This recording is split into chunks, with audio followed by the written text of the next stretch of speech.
So what's up? What's up? This is the Grow Givers Project podcast. We're back here again. My name's Juwan Buford, and of course, I have my incredible co-host Adrian Ponce.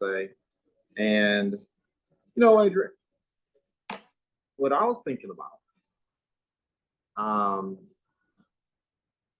based on a couple conversations I had with some business owners, like the one I was just talking about, right? That needs to pivot, right? What would I do if my business blew up yesterday? Like gone, right? There's nothing. There's no CRM. There's no phone full of 6,000 contacts plus. There's no business lines in place, no checking, savings account, DDA. It just blew up overnight, right? And given this environment, what would I do to relaunch and start again, right? And I've been having this conversation with business owners over the last 2 weeks indirectly. And I thought, it'd be something interesting to talk about for the audience. So I'm curious, like, what are your thoughts on that subject? I know what I would do personally. I'm curious to know what you would do if that situation transpired. Well, I know exactly what I would do because I have had to essentially restart my life over again from scratch, like from ground zero. So I think for me, I like the service industry. I like bartending and working with people. And what I really like about it is the fact that you can make cash every day. So you're able to somewhat leverage yourself, because if you're a hard worker and you're looking to pick up extra shifts, there's always high turnover in those kind of businesses. Mm-hmm. Unless it's someplace that's, kind of got a really good reputation. There's, some places that have had the same people for like decades. But like in a sports bar type of environment, that's what I'm talking about. That's where I would probably, drop for ground zero. I would, want a bartender, waitress, preferably bartending. And I would use my social media to leverage myself to get people to come and, I would let them know like, hey, I'm starting something new, blah, blah, blah, whatever. Mm-hmm. And then I would, promote myself on my social media. That's what I did when I previously bartended. I used my social media. I leveraged myself. I would take pictures of myself a lot. Mm-hmm. And I would, post them up, promote them. And, other women who I was working with, we would, post up together, and we would invite, clients and customers that were coming up there on a regular basis, like, hey, what are you doing? Like if it was dead or whatever, just to like, be like, hey, what are you doing? You should come up here. I'm gonna save you a seat. Like or like even when they're there, hey, I made an executive decision. I know you want another whatever they're drinking. Or hey, such and such food, blah, blah, blah, like this, you're there to sell food and drink. So I think like that's what I would focus on to stack my chips and be able to start again on the That's so interesting because I did not know that was a thing until recently. what, sports bar or Well, how, as someone in the service industry, how you can really use social media to drive traffic, oh, right? absolutely. How you can really become an asset onto yourself. I remember there was a bartender that worked at a cafe who just had like mad energy, real enthusiasm, real cool to be around. I normally don't attempt to engage bartenders too much. I know people are constantly hitting on them. So, I maintain a little bit of arm's distance. I'm cordial, I'm nice, and what have you. But it was irresistible talking to her because she would just get up in your grill and she would talk about any and everything, right? And I remember I went online and I saw the fact that she was literally recording herself having fun. Like she would record certain conversations, right? But it was almost like day in the life. And I was like, what's this all about? And then I made the connection, quick, fast. I was like, oh my God, like a lot of these people who are coming in here, they're learning about her via social media. And that's how she made the set hot. And then I can't recall if she quit or was let go. More than likely, knowing her, she was not let go. She quit to move on to a better location.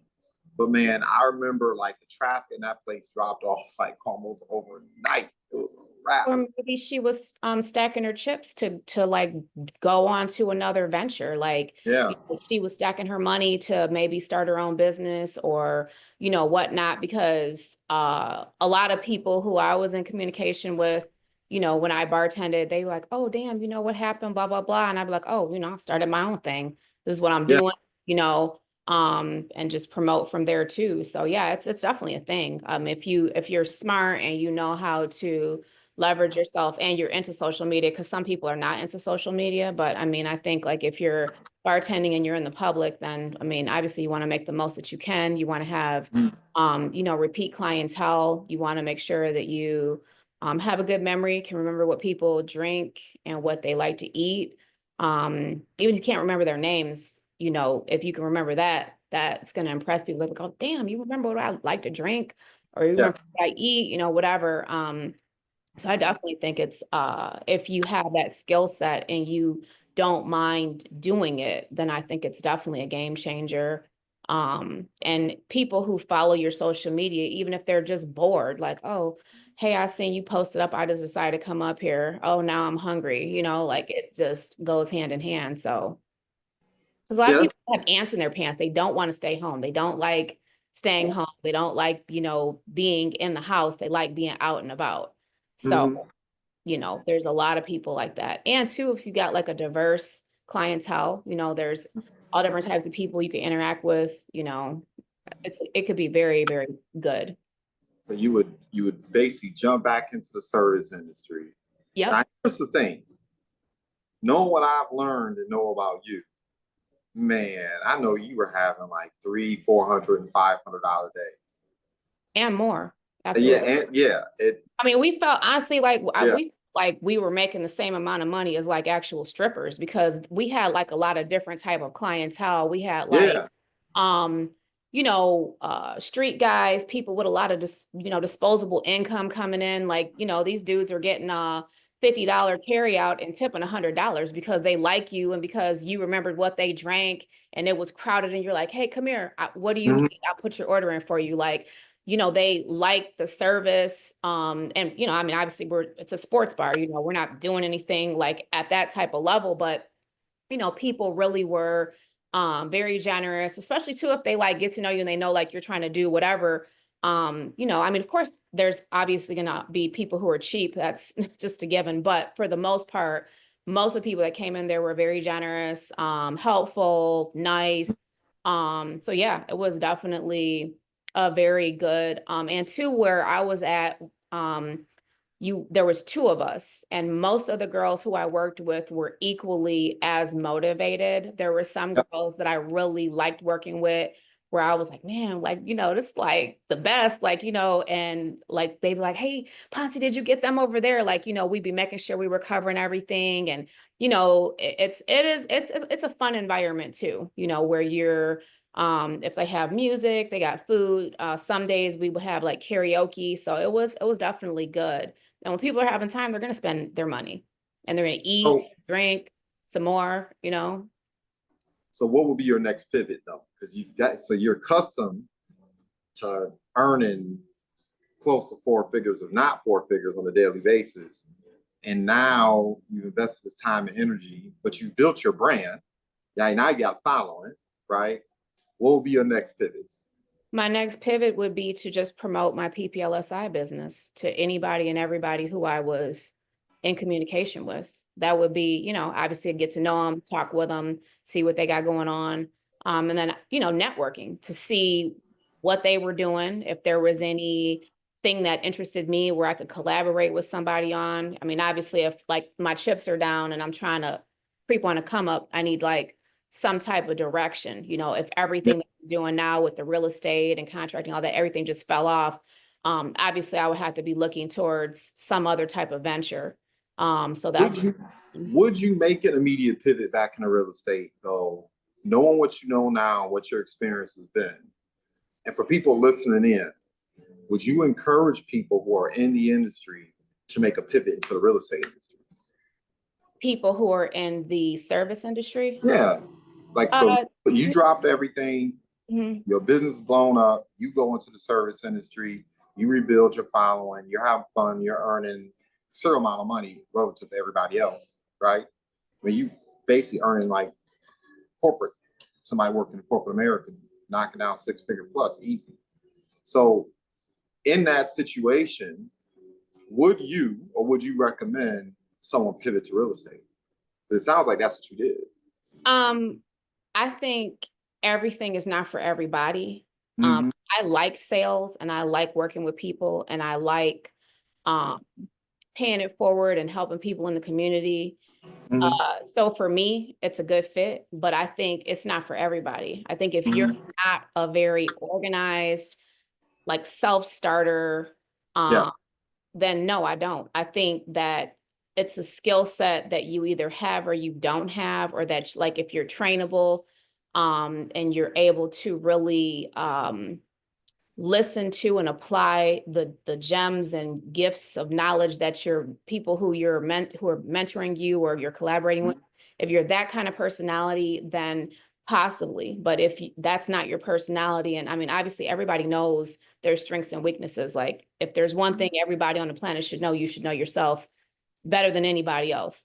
So if that's part of your skill set, then possibly. But I don't think real estate is for everybody. I think it's for people who are very driven and very Mhm. focused. If you don't have those two things, and that's not how people who would really know you would describe you, then no. I think that there's a lot of people in the industry right now, especially when you hear like people with their stats that Yeah. are Yeah. not doing anything. And it's amazing to me, like even when I talk with other people, I'd be like, wow, like I don't even know like Yeah. why they're even still involved in the business because Yeah. they're really not um doing anything. And I have had the opportunity to like mentor people. And I was just talking with the people at my brokerage who were sending me mentees. And I was like, man, like they're not even responding. Like these people are like they're not serious. That's just the bottom line and bottom line. So I mean, I think if you have a passion for it and you have a real interest in it, then yes. But if it's something that you think, oh, it looks glamorous and it looks fun, then no, there's a lot of downside to it. And there's a lot of, just like what we're doing, um, Yeah. there's a lot of times where you would feel discouraged or you would get someone who was not serious, wasting your time, not qualified, or you get all the way through a transaction and something goes wrong. Like right now, I have a transaction where the appraisal came in painfully low. Um, you know, so there's those times when things don't work out, and I think that you know you have to be able to take the the good with the bad and the bitter with the sweet. And if you don't have a strong sense of self and other streams of income as well, it could be a challenging road. So it's so like I'm paying attention to how this is flowing. So you would get into the service industry, you start crushing it, Mhm. you'd relaunch PPLSI, right? I would never let it go. I would just keep You would doing just it no you would matter what, whether I was but I'm like saying on we're the side of starting the from scratch, road, so you don't whatever. have it. I So don't have it at all. that's something you would immediately segue into.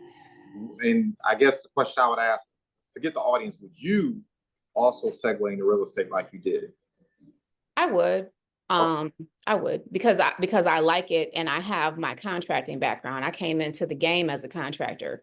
Yeah. So that is something that for me, people are always going to need stuff. There's always going to be people who are like, hey, can you do this? Can you do that? You got somebody who can do this, who can do that. So I would never like just let that go. I have had times where I was burnt out from dealing with bums. Yeah.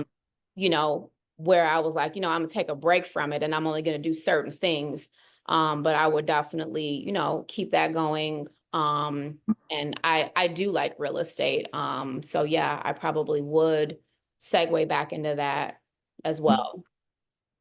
fascinating, and particularly how you would immediately leverage social media Oh, to like absolutely. get things rolling. Where I know for me, Even now, I yeah, leverage social media for like real estate. I'm always posting up like Facebook. I posted up, I have a closing today. I just posted up a condo I have, and mhm. I, posted it on multiple sites. I'm always engaging in social media with what I'm doing. I have several, Instagrams. I got one for the contracting. I'll post up jobs we're doing to get engagement, or even ugly things about contracting, like some clients who were trying to be frugal with their resources and didn't have heat on in the properties, and what can happen in winter in Michigan, and just like the bad things that happen in those houses, or tenants that are not tidy. I post up real stuff.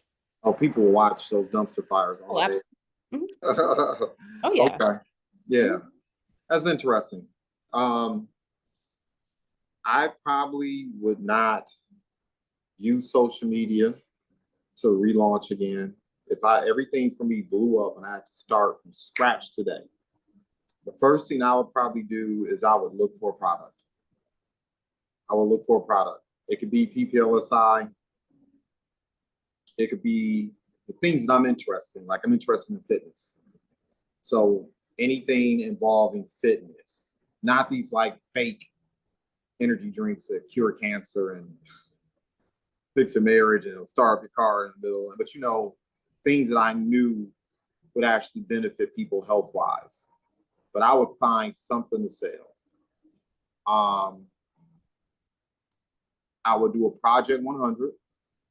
So once I found that thing, I would do a project 100, and I would literally just in the first 3-4 days invite 100 people to learn about what it is I'm doing.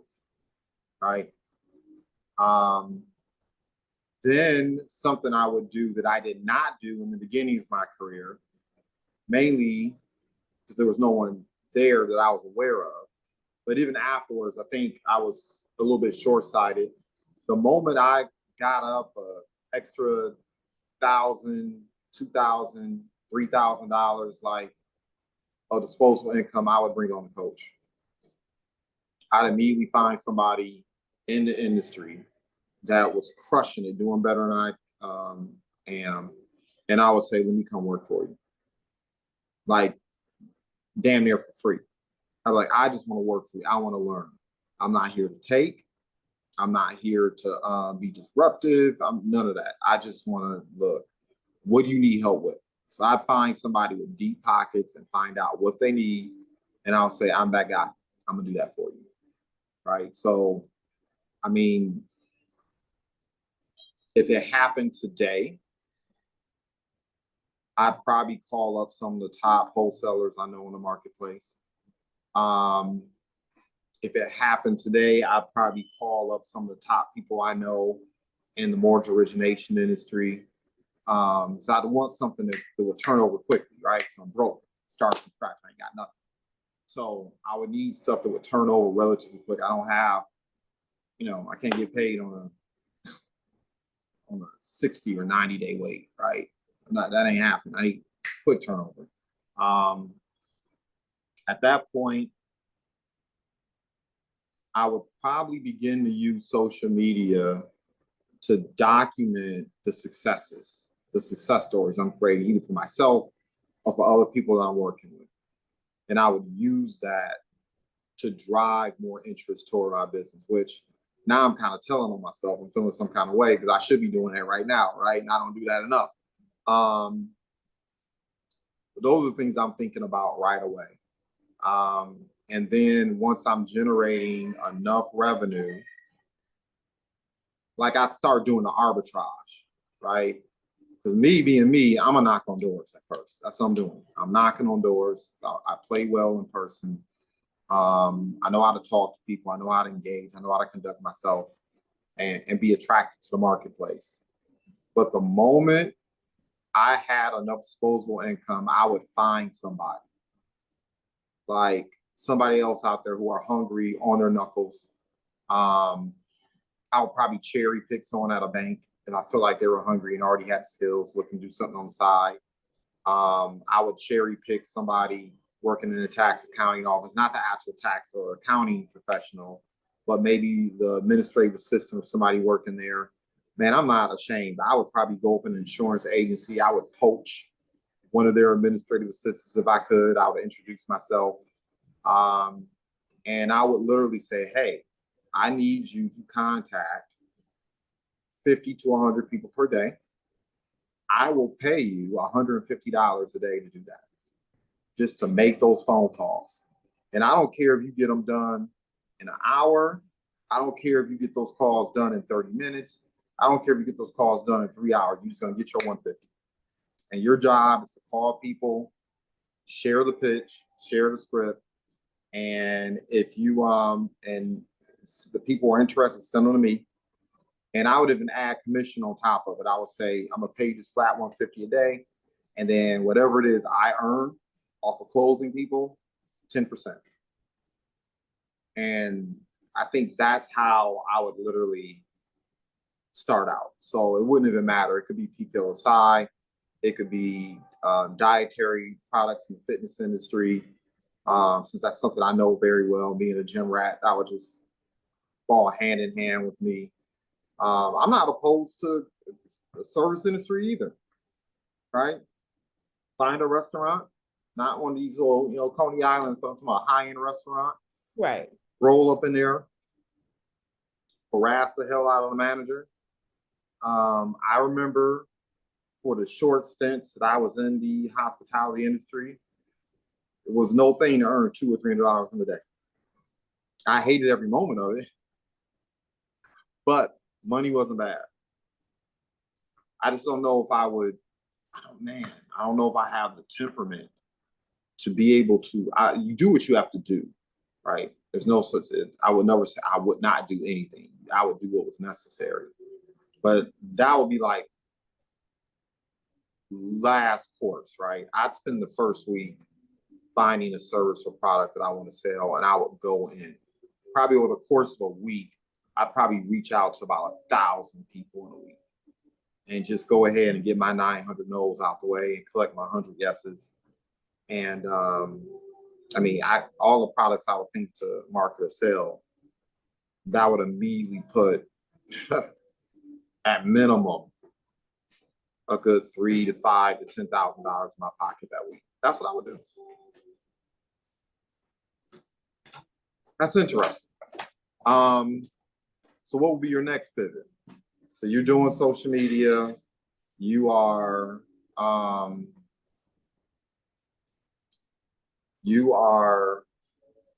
building more of a following. People are checking for you. So you got your PPLSI going on, which I know you would do. You got your real estate going on, which I know you would do. I'm assuming at that point you wean yourself off being a bartender. Yeah, I would. I mean, because I feel like once you get to a certain point and you're like busy with your other things that you're doing, you don't have time to punch someone else's clock. You're punching your own clock. Right. And I think, for like bartending business, period, service industry, because there is such a high turnover, you are constantly getting opportunities to pick up other shifts. So like for me, I remember one time I worked like 32 days straight, and I was like doing doubles back to back to back. I was stacking my money, but it was like at a certain point, I was like, man, like my attitude is like garbage because I'm just like irritated. I'm just tired of it, and like even people who know me and who work with me, they like, especially too, if I'm hungry, oh my God, I'm like the worst.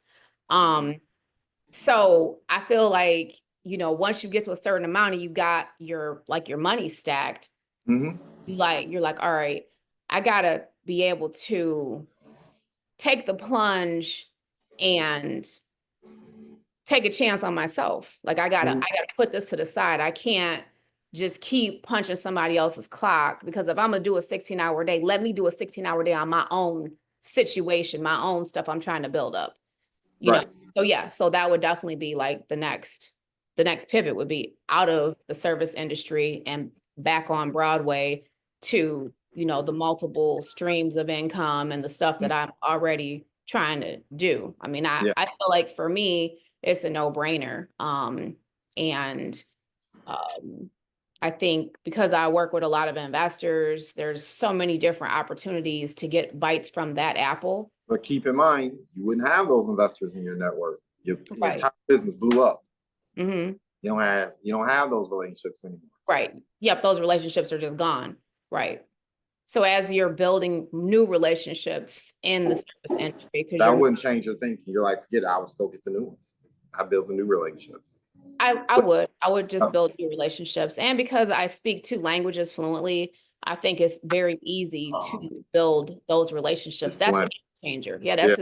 it's really a game changer. Like, I mean, even if because one thing about like the Latino community is we're very, very industrious. We're very, very like entrepreneurial mindset. So it's like you're gonna be networking with other people who like, even if they don't really know how to do this or that, like there's gonna be opportunities just created from like those relationships, period. You know, Yeah. And we refer. Like I'm constantly getting referrals, just random people who are like, hey, do you speak Spanish? Yes, I do. So, and then it goes from there. So I think, yeah, that definitely would be something that, and two, like I said, I would be like very open to other ideas. Like when you're meeting people and you're getting to know people as like a bartender, like, people are telling you different stuff they're into. So I'm always open to collaborate, even if it's something I've never done.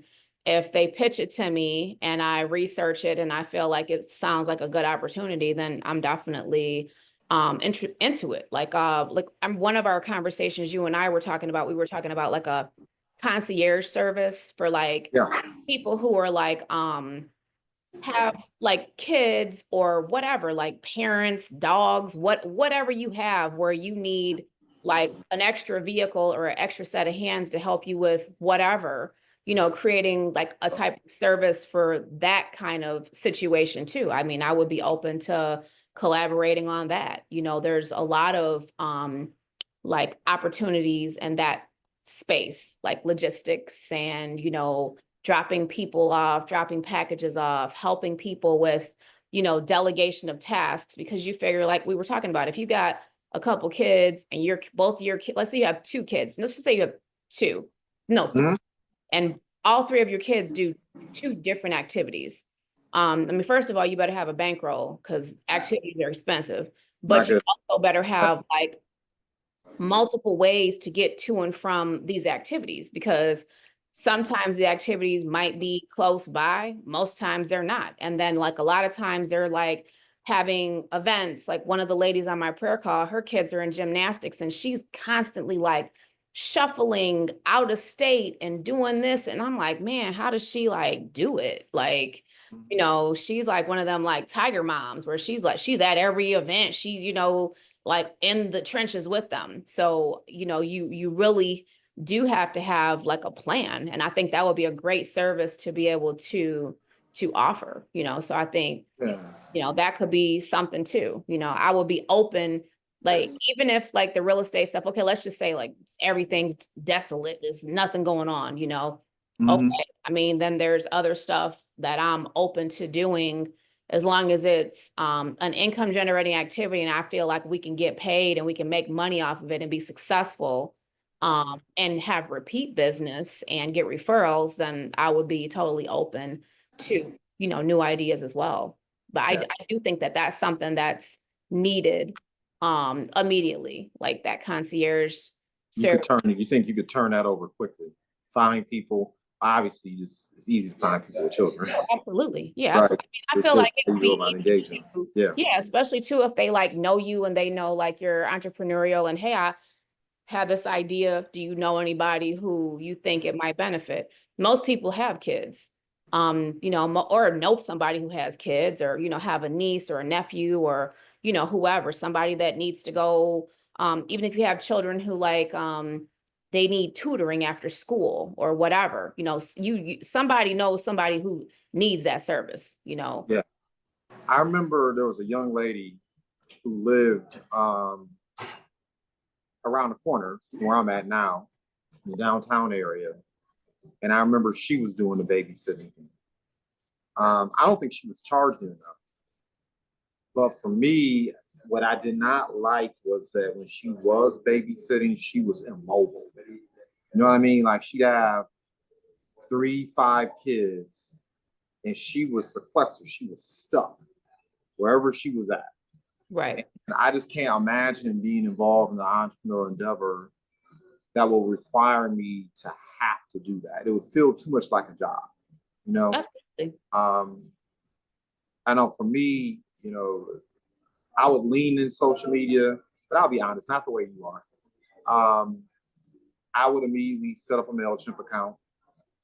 All the people who say yes or no to me, I'd have their information, and I would just start dripping on them too. That's something I would immediately add to my repertoire. I would immediately acquire a CRM, and I'd immediately start creating campaigns where once every 4 to 7 days, they were getting some type of update, some information about a service offering I was providing. And once again, right, I'm feeling some kind of way because I know I should be doing this, right? Having even discounts, promos, right? The social events. Now, of course, at that point, you gotta be cash flowing, right? But I would immediately start looking for a location where I could get people to congregate together and invite them out. Because I'd rather spend an hour talking to 3, 5, 10 people than have 3, 5 hour-long conversations. And so I know that would be my next move. And I know I would immediately start promoting it left and right via CRM, right? Get people in the room talking, get them gathering, get them networking. I would do it in such a way where it was more social than I'm doing today. So I would be able to cast a wider net and get them in a room and be real informal in terms of what it is that I'm doing and give everyone a chance to talk about what their value prop was. I would immediately do that. Yeah, probably within the first 3 weeks, that would like stepping on the gas when it comes to that. I've thought about the whole rideshare thing, right? I see people doing that. And I know some individuals who actually make or earn decent money doing rideshare. I know people are doing $200 a day, but to earn that $200 a day, they are either working like 8, 7 p.m. until 2, 3 a.m. at night, which I would not do because I'm not happy with throwing up in my car. Right. But if I were to do it, I would probably do it between 3 a.m. and 7. So catching the people who are coming to and from work, going to and from school, going to and from the airport.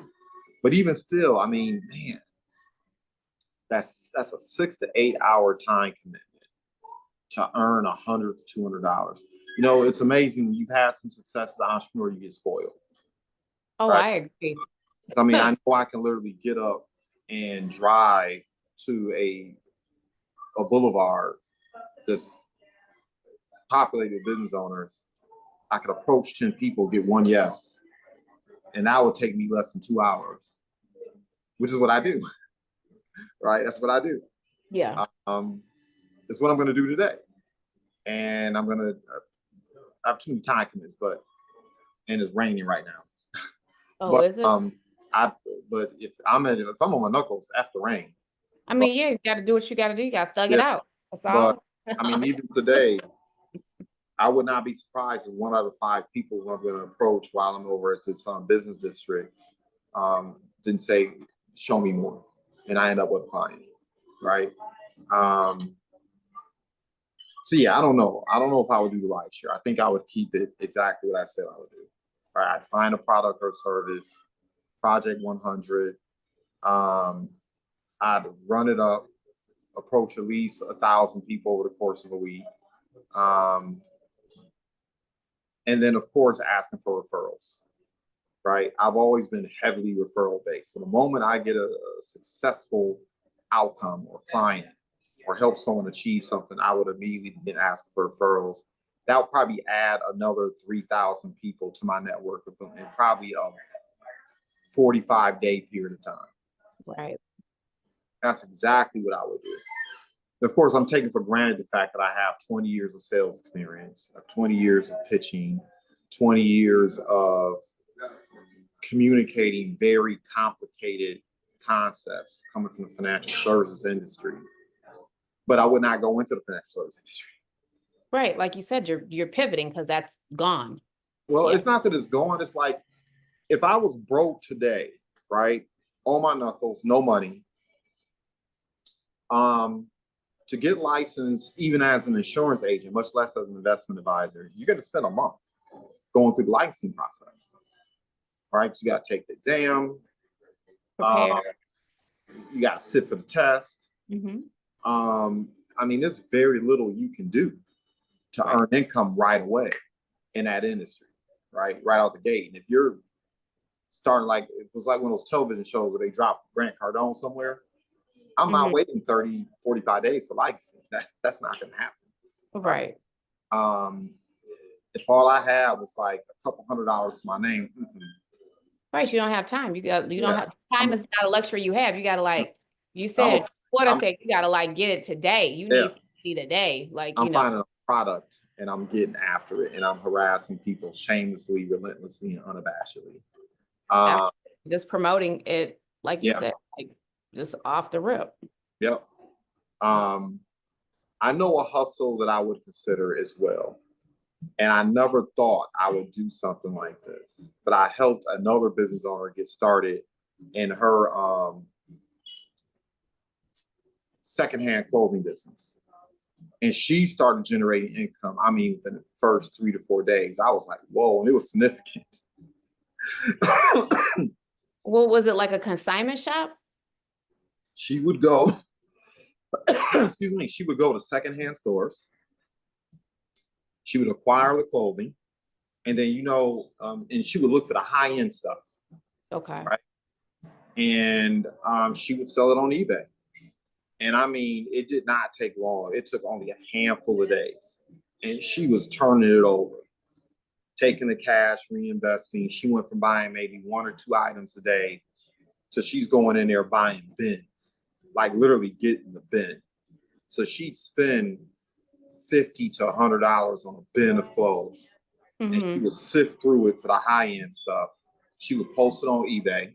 Or, there are stores here in Detroit Metro that will actually buy those clothes and sell them as well.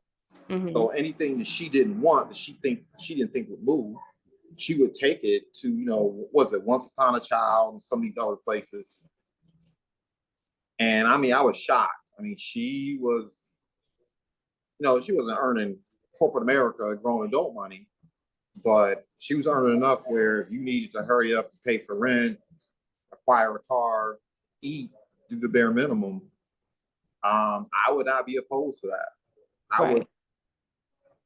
Yeah. I know people like hitting up the garage sales and things like that, but I'm like, nope, because for me, it's just too much hit and miss. The arbitrage and understanding like what people place a value on, I don't know if I would risk that. I don't know if that's the direction I would go, but definitely clothing, easy. I was shocked to find out people will buy secondhand clothing at that rate, but they will do it. They get it in. I don't know if it was something I would do. Like I said, I think I would stick with the formula, right? But it's an option. It would be in the back of my head if something went sideways or stuff got tight all of a sudden. I would definitely do that. I agree. Yeah. I mean, I think like you said, you just have to like be open. Like, when something like that happens and the bottom falls out of whatever you're doing, which has happened several times in history of, ebb and flow of business, like, 2008, 2012, all these different times when like, everything hit the fan and people were like, oh my God, what am I going to do? It's just something that you just got to deal with it as it comes. And, like we're thinking about it, actively, but, you have to also be able to like pivot in your plan too. Like if you feel like, Yes. well, yeah, this, you have to be like very flexible because, things change at the drop of a dime. You just never know, how it's going to go. So I think, yeah, just being, very open and very,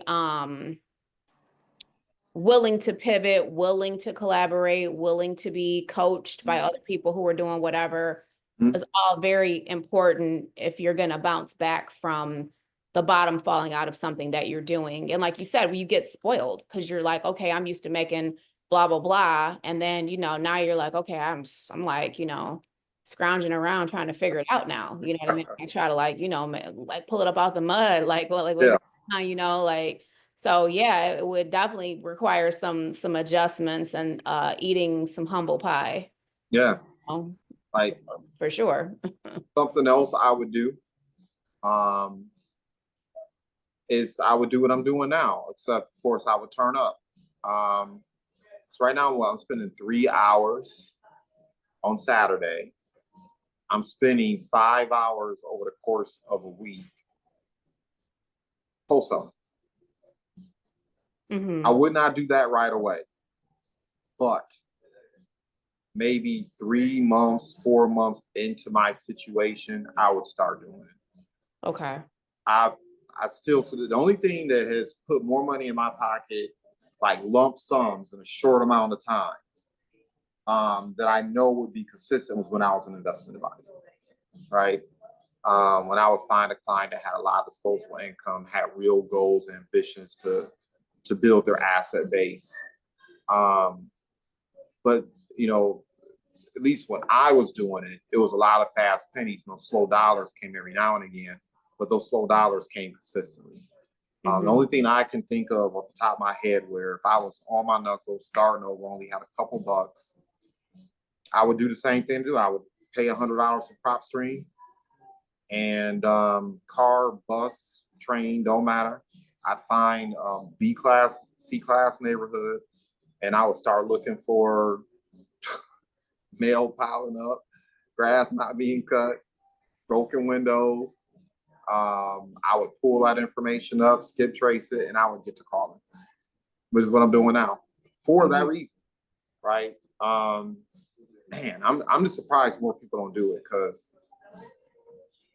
I know what I'm gonna earn. A certain level of like discipline though. Like Yeah. I mean, honestly, like I'm not surprised more people don't do it because like honestly, like with what we're doing being sorters and just sharing information with people with, our business that we share, like I feel like I really kind of see a side of people that it doesn't surprise me that more people aren't doing it because it requires hard work. It requires setting time aside to, okay, like you said, on Saturdays from blah, blah, blah to blah, blah, blah. This is like on my schedule. I've time blocked it. I've, Yep. put it on my schedule. It doesn't matter what else is going on. If I'm, not in a coma or in surgery, this is what's going on here, no Yep. matter what.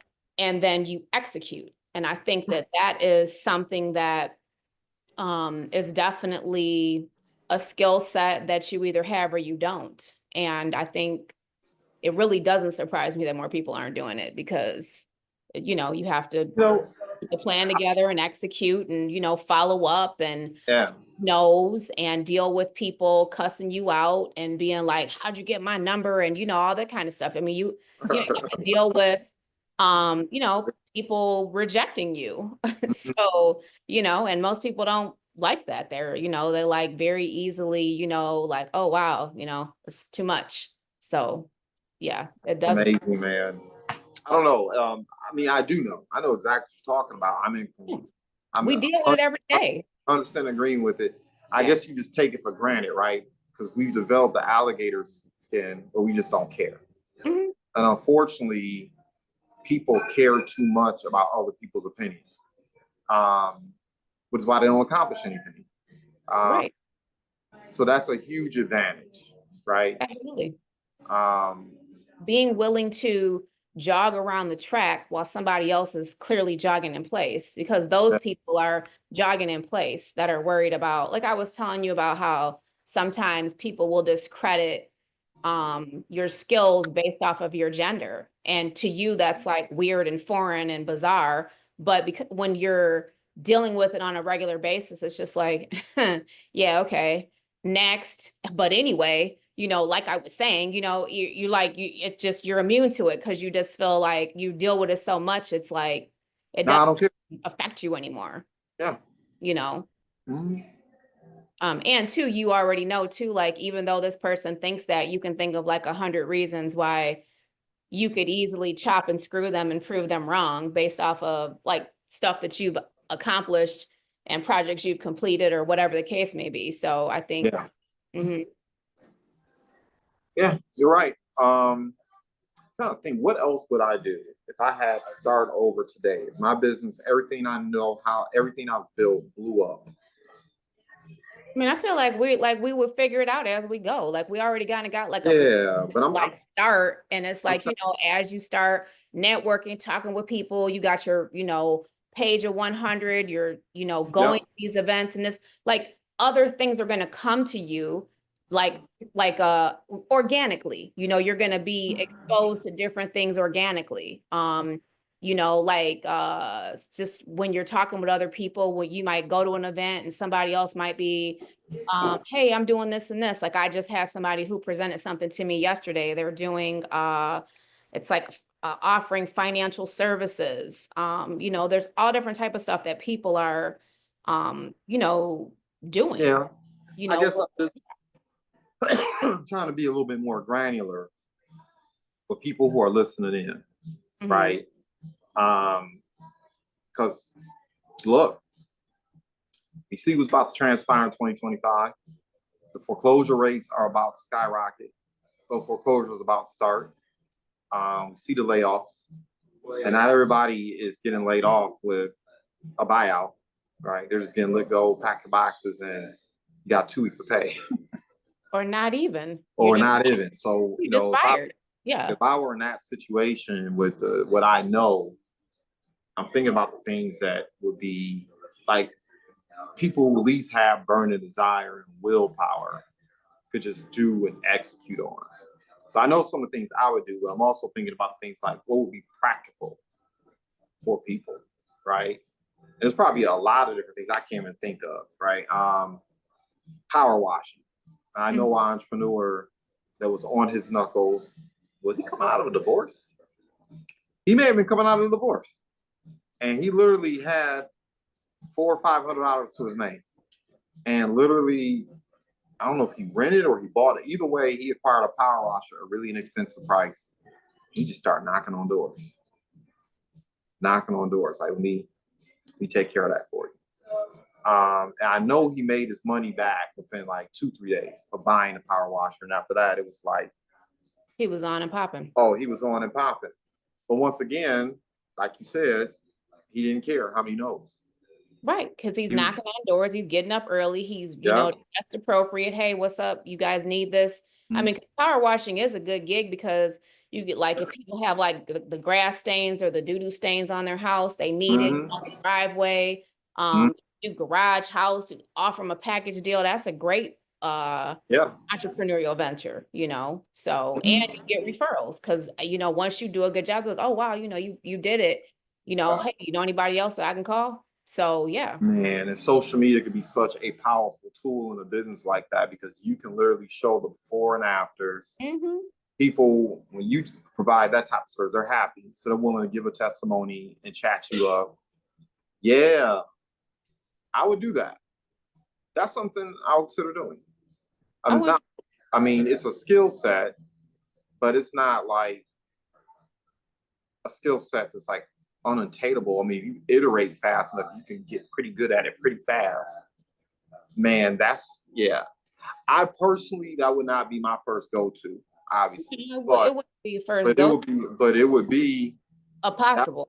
Yeah. yeah, yeah, Hey, yeah. if I can do what I gotta do. Yeah, okay. Yeah. I mean, I don't want to be at the corner store drinking beer out of a jelly jar smoking Lucy, so I gotta do what I gotta do, Yeah. You are so hilarious. I'm just saying, hey, whatever it takes. I mean, you're talking about you're on your knuckles. You're eating ramen noodles and drinking the little Kool-Aid juices, you know. This, So and it's not to be judgmental, but that does, like, when I see able-bodied men chilling. oh, the gentleman who I was just talking about with the beer and the jelly. Yeah, when I see that, I, there's something in me. It's almost something savage comes out in me where I just want to roll up on them and grab them by the ear, or just, I want to say something like provocative, like get you know what I mean? Like, it's almost it's not to belittle people who are struggling and going to the BS.com and challenges and everything that transpires. And of course, especially if you have disabilities or something like that, that's totally different. Right. But when I see someone who is like able-bodied, given, I mean, as I look out the door, I see 3 or 4 things I would jump off into right now. Yeah, I see 3 or 4 things I would literally jump off to. And I know there's a couple businesses down the street I would approach, like, hey, I know you need this. Right. I'll do it for you at a discount. Mm-hmm. Yeah. Man, that's fascinating. Yeah. And then at that point, once I acquire 3 or 4 people who are willing to make the phone calls for me, I would have to decide how I would scale from there. So I would start with things that would give me fast pennies. And then I would start to index towards things that would give me slow dollars. Right? Because the fast pennies keep you alive, but you're going to need some slow dollars to make the next leap, right? To really get back on your feet again. I mean, I'm trying to think about it when I came out of my divorce. I mean, that was the situation I was in. I was on my knuckles. It was like the worst of the worst. Fortunately, because of my relationship with PLSI, I had fast pennies coming in. But even that wasn't good enough. I had to turn up. Of course. I remember I was waking up at, would I do this again? I would not do it again on LinkedIn, because LinkedIn is different today than what it was when I jumped on there. But man, I was reaching out to 50 LinkedIn people per day. Mm-hmm. Per day, like, what's up? My name's so-and-so. I see you got ABCD going on in your profile. Let me ask you a question. Is ABCD important to you? Is that something you'd be willing to take 15 minutes to chat about?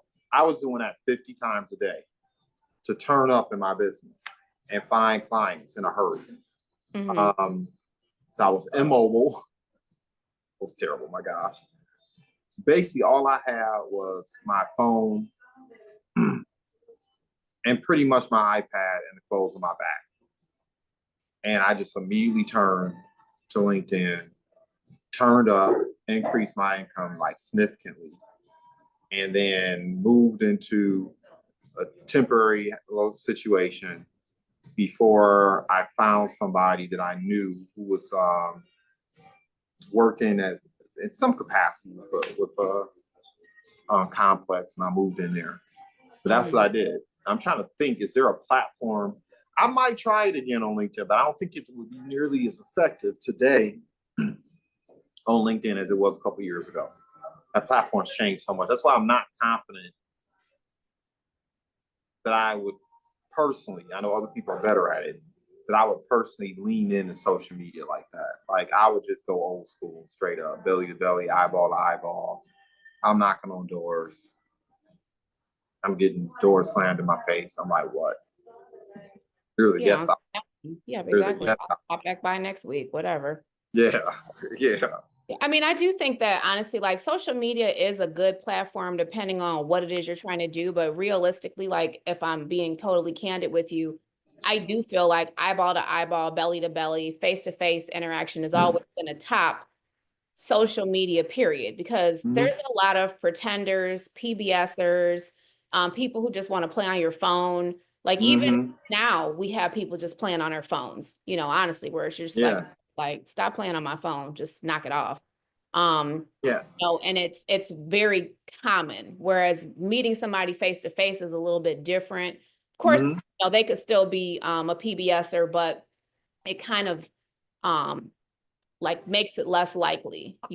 I do think that social media does kind of make it higher probability that it could be, just a waste of time or someone who's just playing, so that definitely is the difference. I mean, because Yeah. something fun, like Mhm. coming to the bar and drinking and eating, like people are always looking for fun and for an Yep. escape from reality. And that's what coming to the bar is. It's an escape from reality. Um, Mhm. so it's a completely different type of situation. We're talking about like, being serious about promoting a product. Social media may or may not be like sometimes, you could get some, studs, but you would be getting duds too. Well, I think what people misunderstand about social media because you have these, yahoos on here selling people pipe dreams. Mhm. Um, Yep, dreams. People don't know the real amount of volume and work that it takes.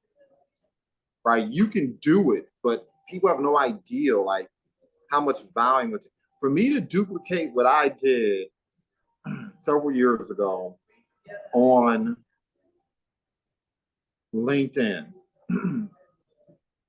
I probably have to reach out to 150 people per day. I think I feel pretty confident. I still use LinkedIn to acquire clients, and I know my KPIs pretty well and the ratio of people who I engage with versus who actually respond versus become clients, right? So yeah, it would be intense. Like I'd wake up at 6 a.m. and from 6 until 9. Of course, if I'm dropping off kids to and from school, it'd probably be like 6 until 8, and then again 9 until 10, 9 to 11, and I would literally reach out to 150 easy people during that time frame. But it would be intense, right? Um, and even if it took me until 12 o'clock, I would do that. But like the amount of volume, like number one, today LinkedIn would also ban you for doing that. They would shadow banning. They would mess with you for doing that. But I'm trying to think. I was touching 10 to 20 people per hour. Yeah. And that was just outreach and tactical, strategic, not spraying, but literally identifying that many people. So actually, no, I was probably touching 30 to 40 people in terms of outreach per hour. Hmm. Um, to achieve what I wanted to achieve, which I was basically averaging a client per day when I was doing that. So man, the numbers actually be higher. Today, based on what I'm seeing, I would probably have to touch between, ooh, yeah, I have to touch between 300 and 500 people Oh, wow. to get that for certain. Like, no ifs, ands, or buts about it. Hmm. I'm gonna get a yes today because 10% of the people, at least those are what I'm getting on social media. 10% of people, when I engage them, they engage me. And then once I get the person engaged, I still schedule the appointment. I schedule the presentation. And my experience has been while in person, belly to belly, eyeball to eyeball, I can consistently count on myself to close at a 30% tick. I don't care what it is. If I like it, if I believe in it, I understand it, I'm going to get up to close to 30%. Starting out, I might suck from, relatively speaking, at 20%, but eventually I'm going to get to that 30%. but you also have to account for the fact that when you're reaching out on people via social media and scheduling appointments, people flake more. So you have to schedule more appointments to get the same, right? So yeah, 300 to 500 people for me via LinkedIn. I could probably get about 4 people to schedule a meetup with me per day. And I would count on closing some days 1 person, some days 2. And but man, no, I you know what? I did it back then because I didn't have transportation. I had lost everything. So I didn't have a choice. I couldn't jump in a car and go somewhere, and the bus took too long. So I jumped on LinkedIn.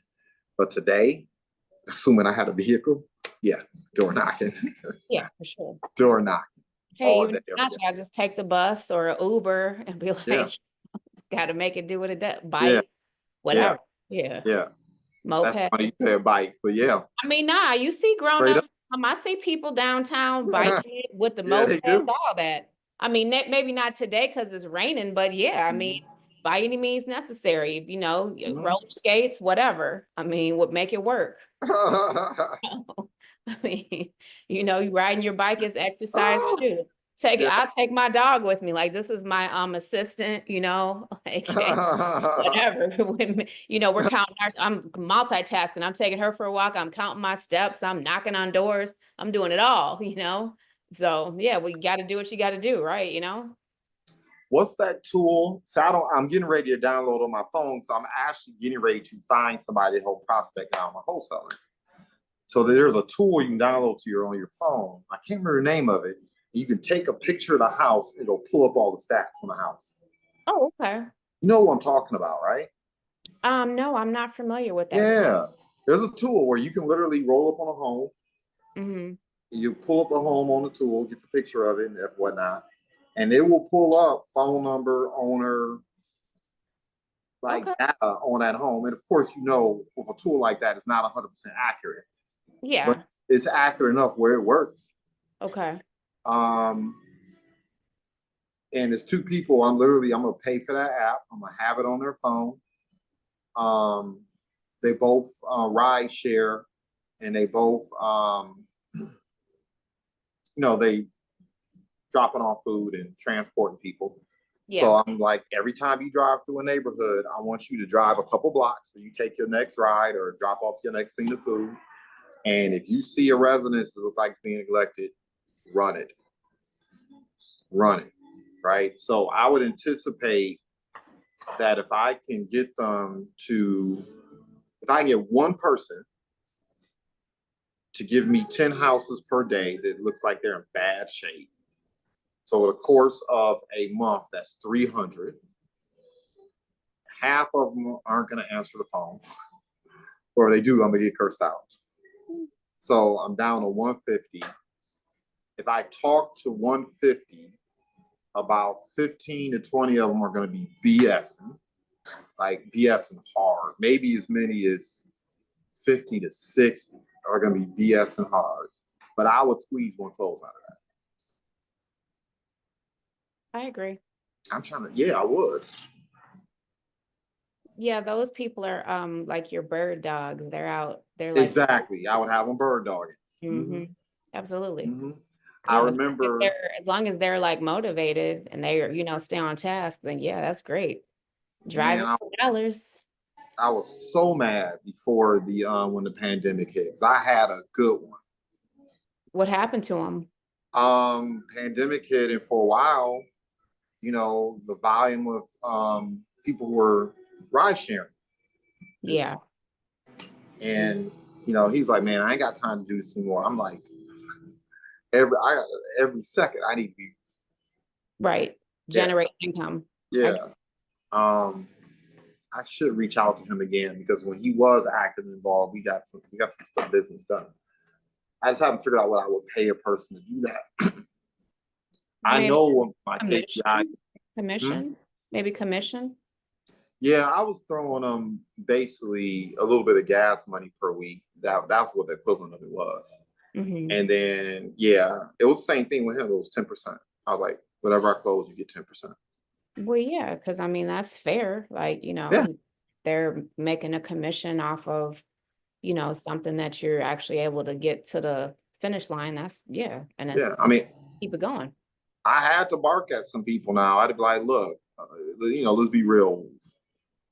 What are you gonna do? It's gonna pay you an extra $1,000 a month. Um, yeah, what are you gonna do is gonna pay you extra $1,000 a month for all you're doing is taking 10 pictures per day. I was Makes, like, I was like, bro, don't, for real. Like, stop the madness. Right? yeah, Yeah. you always have to have those conversations with people. Yeah. So yeah, we're running up against it as usual. Oh Mm. wow. I didn't realize how much time about it. This was a fun conversation. Because it really made you like think, like, okay, like Yeah. what would you do? You know, Mhm. it's a very real scenario that could happen at any time for anybody. Because Yeah. actually somebody had said to me, like, they said that to me. They're like, oh, what would you do if your little real estate business and your little contracting business, you know, like went kaplooey? And I was like, oh, I Yeah. know exactly what I would do if my little businesses went kaplooey. And I told Yeah. was like, you know, I know what I would do. I'm a beast in that. Like Mhm. I'm good. So I already know it'd be like easy. Yeah. Um, and I would bounce right back. I'm not, you know, so and it was cool because it's like, you know, it opens up the floodgates for like other ideas of things that, you know, hey, yeah, you might have to pivot, you might have Mhm. to, you know, restructure some things.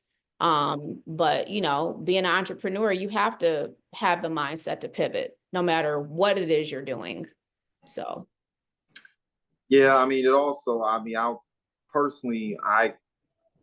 I benefit from the fact that I've been on my knuckles during my entrepreneur journey 4 times. Yeah. 4 times I've been on my knuckles where it was like, dag, I'm literally starting from zero. mhm. Um, so I know the things I could fall back on. I know the things that would come pretty easy to me. It's a little bit different from when I started my journey 20 years ago, but still. And you know you could survive and thrive, like Yeah, regardless of how far down you went. Like, you know, like you said, at one point you didn't even have a car. At one point I didn't have a car. I lived with my right, brother's wife. right. So, you know, I didn't even have a credit card. So, Yeah, yeah, I mean, it was like, okay, yeah. I had some cash, but I didn't have a credit card, you know? So yeah, it's just one of those things, like you got to like figure it out. And of course I did, and here I Yeah. am. But, you know, it definitely separates the wheat from the chaff, that's for sure. I'm just thinking like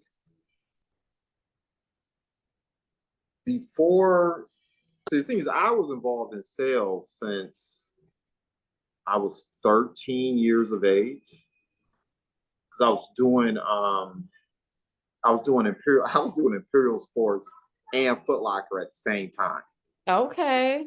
and United Artists. Oh, wow. Okay.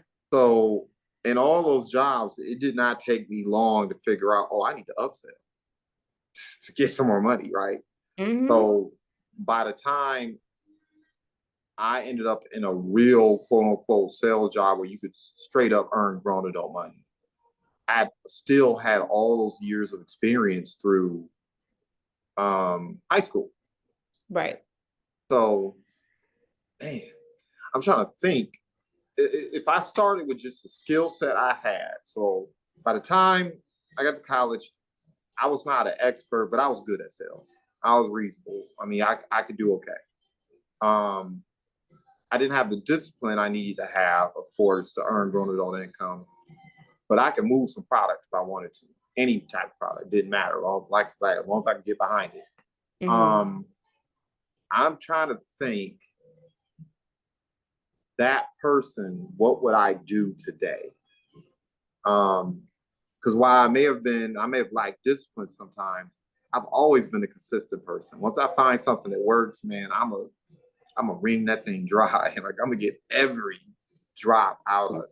Sure. So, man, I just wish I knew what an entrepreneur was back then. Because I was doing entrepreneurial things. I just didn't know you could make a living doing it. Like I remember putting on like events in college And some of them were duds, but then some of them were smacking, man. Like I knew how to pull things together, and I knew how to loosely have people around me who were willing to buy in. Like, and then now people are earning hundreds of thousands of dollars event planning when I was already doing that, man. I'm like, Right. what was I thinking? But you know what? Aside from the real estate, because at that age I didn't know nothing about nothing, wasn't mature enough, probably didn't have enough years underneath my belt to deal with older, cantankerous people. And Um, exposure too, like when you're not exposed to certain stuff, like yeah. I started as like doing sales when I was in high school too. Like I worked at Afterthoughts. I was like a associate manager, assistant manager, whatever you want to call it.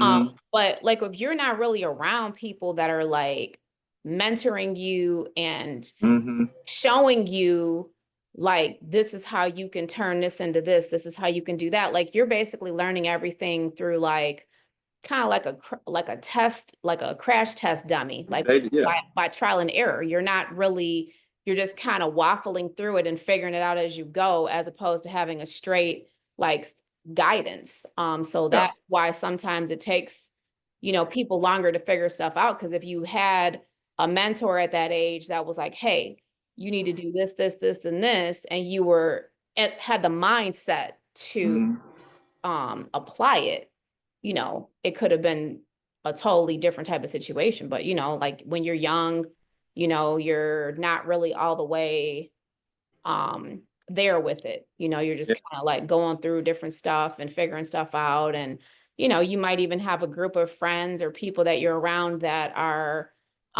doing other things that are far more lucrative, and they're looking at you like, why are you even doing this? This is a waste of time. You And could I be doing smirking at people today. yeah, right. I'm just, yeah, Smirking but at them like for real. yeah, Oh, like, I mean, but yeah. at that time, you do have people who are like, I Yep. mean, what, like, well, okay, well, we're over here, we're doing this and this. Like, no, that's not what we're on. Yep. You know, this conversation at the end of the day, what it really reminded me, and now I'm definitely gonna. So I have my children on Monopoly. I have them on. I'm about to start introducing them to um, coding and things like that to help them out. But now I got my mind made up. My children are going to learn. I'm gonna put them in a situation where they have to sell something. I don't care if it's candy. But throughout our conversation, the one common denominator is that because of our sales experience, you can drop us anywhere and we're going to climb right back up to the top again. It ain't going to take long at all. And you throw the leadership or organization development on top of it, then you can scale. So for me, that's interesting to have that situation occur like that. That's interesting.